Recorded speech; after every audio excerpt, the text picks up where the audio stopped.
Donc voilà, on va présenter donc, les résultats de cette troisième table ronde. Donc je m'en excuse un peu à l'avance. Je vais être assez bref et rapide puisque le temps court. Donc cette partie, elle a pour trait de voir un petit peu, faire un point sur l'opinion des classes moyennes.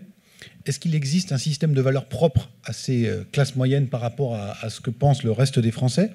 Et puis, est-ce que les clivages et les fractures idéologiques qu'on peut repérer aujourd'hui correspondent à la segmentation sociologique de la population, hein, toujours dans cette même quête des classes moyennes qu'on a observé depuis ce matin, à savoir essayer de les définir et voir où est-ce qu'on avait des points de bascule, de recouvrement et de coagulation des différents groupes.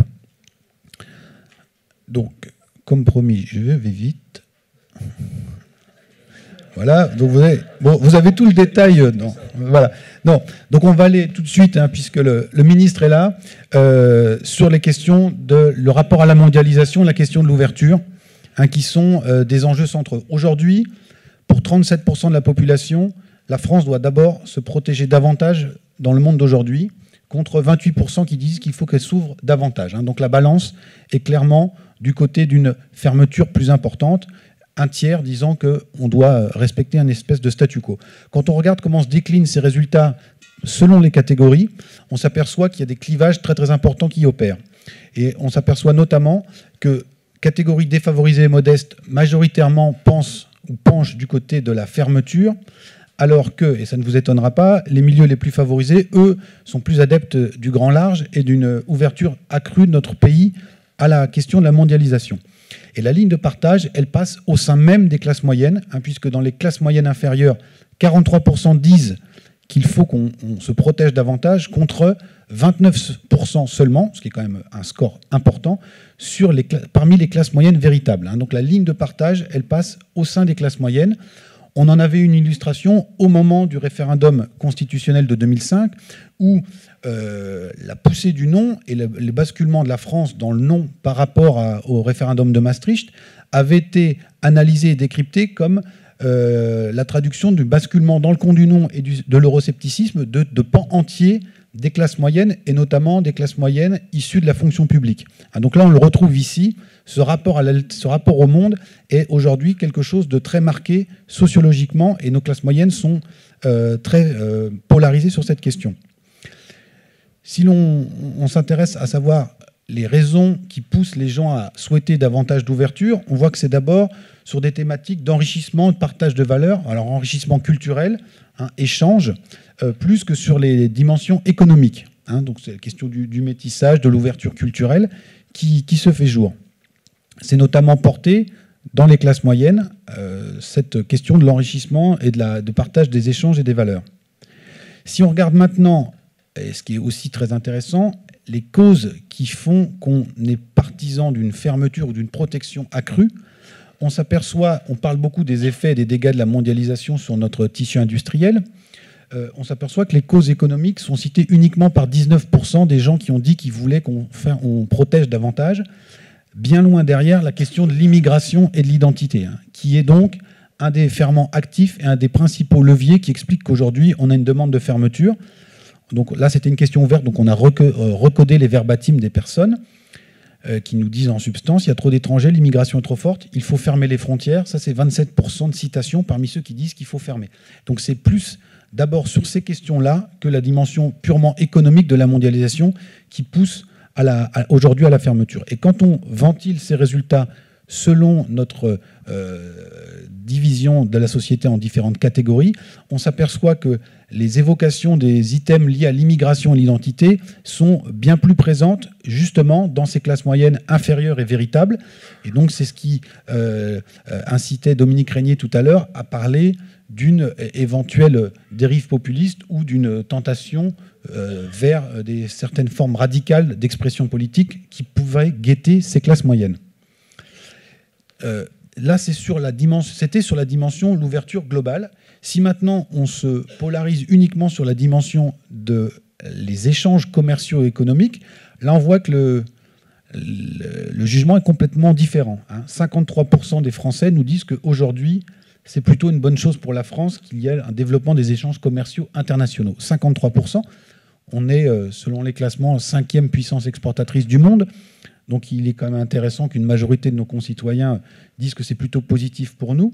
On en a quand même 19% qui pensent que c'est une mauvaise chose et 28% qui ne savent pas trop se positionner sur cette balance. Donc on s'aperçoit qu'il y a un vrai décalage entre selon les termes qu'on emploie. Hein. J'ai passé vite, je m'en excuse, certaines diapositives, mais on voit qu'un mot fait frémir l'ensemble de la population, hormis peut-être les plus favorisés, c'est celui de mondialisation. Donc selon la façon dont on présente les choses, quand on parle d'ouverture, on voit qu'on a un réflexe de protection qui émerge très vite, notamment sur les questions d'immigration et d'identité. Quand on est plus uniquement sur la question des échanges commerciaux, là, le jugement est plus bienveillant. Alors, quand on analyse les réponses selon nos grandes familles, on s'aperçoit que plus on va monter dans l'échelle sociale, plus on va avoir tendance à dire que cette ouverture, ce développement des échanges sont bons pour notre pays. 86% chez les favorisés, on n'est qu'à 38% chez les défavorisés. Donc là aussi, en termes de pédagogie, il y a des efforts très importants à faire en direction de certaines parties de la population. Et vous voyez que sur nos deux classes moyennes, inférieures et véritables, les véritables, on est majoritaire, 60% à penser que c'est une bonne chose. Chez la classe moyenne inférieure, le curseur s'est arrêté juste en dessous de la barre des 50%, on est à 49%. Donc là aussi, on voit qu'on a des clivages très importants qui taraudent cette grande masse de la classe moyenne, comme on l'a défini tout à l'heure, qui pèse, je vous le rappelle, la moitié de la population. Donc la ligne de partage sur l'ouverture au monde, elle passe au sein de la classe moyenne. Alors si l'on regarde maintenant le degré de confiance, on a eu tout à l'heure des verbatims assez acerbes vis-à-vis de certains de nos représentants élus. Et bien là, on en a une traduction en disant est-ce que vous avez confiance ou pas dans une série d'acteurs. Donc là, vous avez les résultats sur l'ensemble de la population. Donc, Madame Cayeux sera rassurée de voir que seuls les maires ont une cote de confiance majoritaire aujourd'hui, à 63%, et qu'ensuite, on descend en dessous des 50% pour les chefs d'entreprise de l'Union européenne, et on finit à 11% pour les partis politiques. Donc, il vaut mieux se dire maire que membre d'un parti politique en termes d'affichage, ça fonctionne mieux.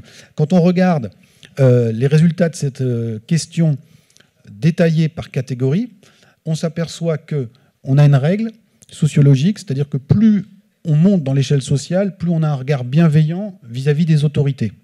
Et inversement, plus on va être en bas, plus on va être dans la défiance. Et donc ça, c'est assurément un problème démocratique majeur. C'est comment on arrive à recoller les morceaux avec la partie de la population qui se sent le moins représentée ou qui, socialement, se situe en bas de l'échelle.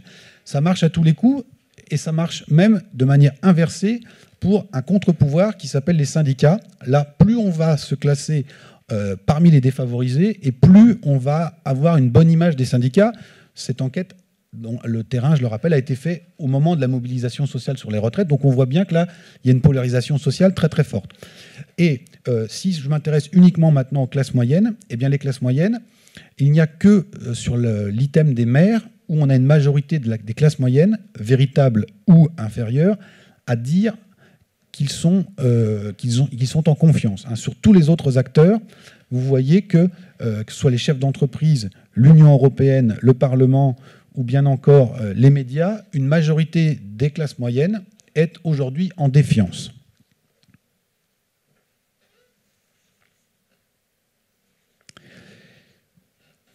Pour aller un petit peu aux conclusions et hâter le mouvement, sur la question des grands, là on a brossé un petit peu le paysage. Maintenant, quelles attentes, quelles demandes?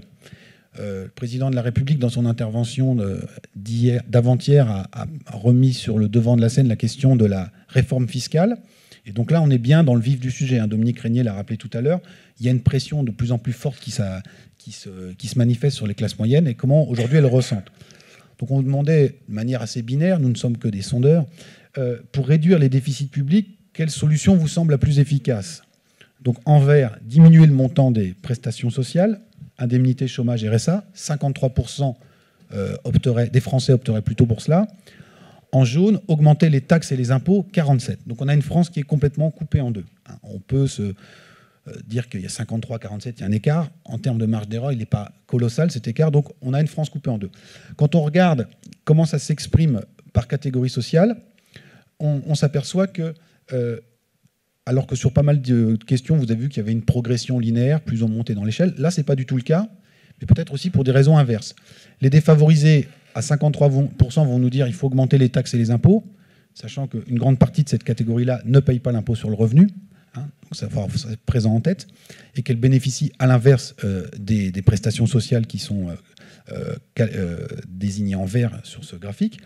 Et à l'autre extrémité de l'échelle, vous avez les favorisés, les aisés qui, eux, payent des impôts, mais qui ont un niveau de vie qui leur permettrait d'encaisser ou de résister davantage, de supporter davantage une hausse de la pression fiscale. Donc eux sont également, pour des raisons donc diamétralement opposées, plutôt favorables à une augmentation des taxes et des impôts.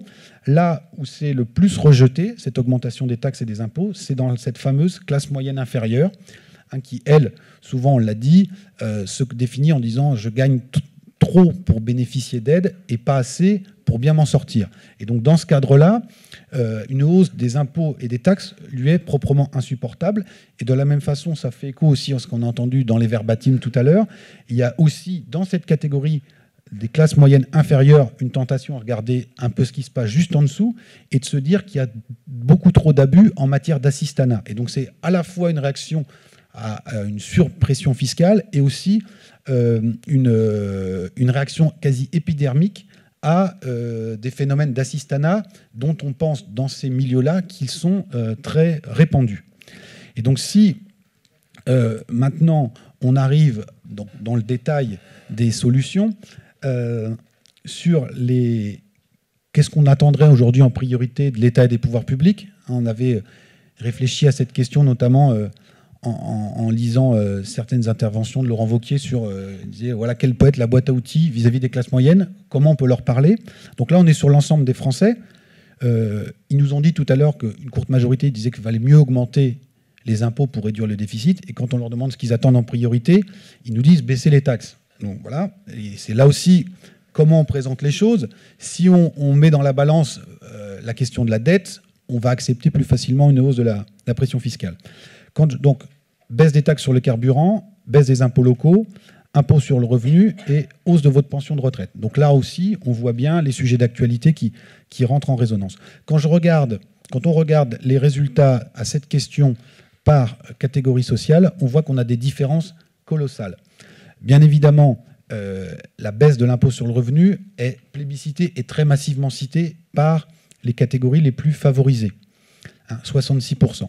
Mais si on se concentre uniquement sur nos classes moyennes, les classes moyennes véritables, elles nous disent, leurs deux principales attentes, c'est la baisse de l'impôt sur le revenu, pour 40% de citation, 41 même, et à 38%, une hausse des pensions de retraite. Donc la classe moyenne véritable, c'est impôt sur le revenu et retraite. La classe moyenne inférieure, elle va d'abord dire une baisse des taxes sur les carburants et en deux, une baisse des impôts locaux. Tout ça, c'est très fortement lié aussi au niveau d'imposition. Fabienne l'avait rappelé tout à l'heure, on a dans la classe moyenne véritable 86% de cette population qui est imposable et imposée sur le revenu, alors qu'on est à peine à 40% sur la classe moyenne inférieure. Donc, bien évidemment, en fonction de ça, les attentes sont très différentes.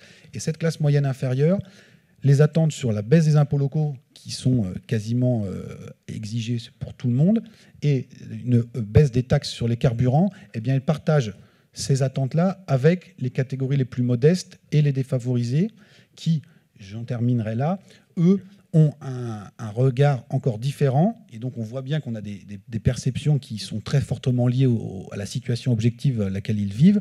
Eux, ils nous disent d'abord, les défavorisés, une hausse des allocations familiales. Donc, on voit bien qu'on a, pour le politique, des leviers et des curseurs qui vont être complètement différents en fonction des publics à qui on va vouloir s'adresser. Voilà, je vous remercie de votre attention.